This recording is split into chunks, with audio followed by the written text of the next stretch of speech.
Only days have passed since Fuad and his family arrived at Amman International Airport. I went to the Catholic Church, and he told me to be patient for a day or two so they could find a place for us. Father Noor called us and said to come to this hall. He promised it's a safe place, and thank God we're fine.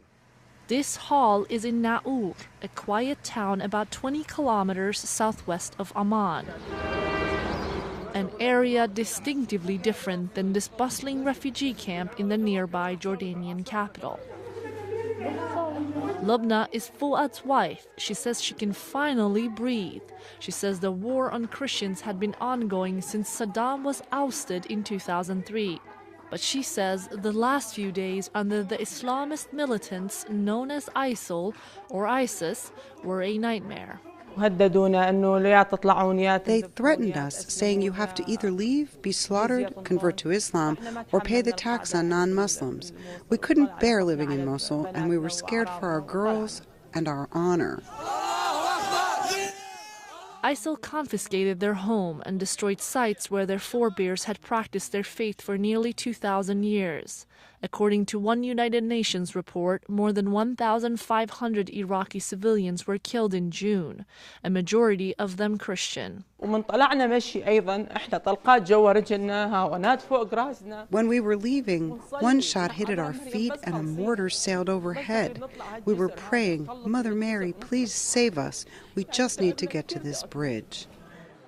They finally arrived at the basement of this Catholic church, ending up sharing everything with 45 people they had never met before.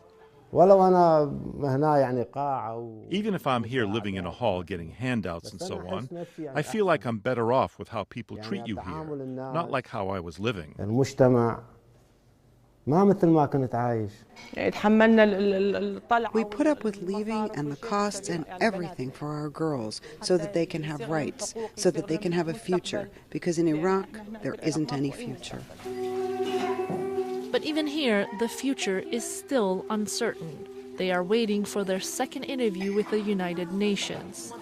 After that, Fuad hopes they will grant him and his family permanent asylum in the US, Europe, or Australia, something that can take years.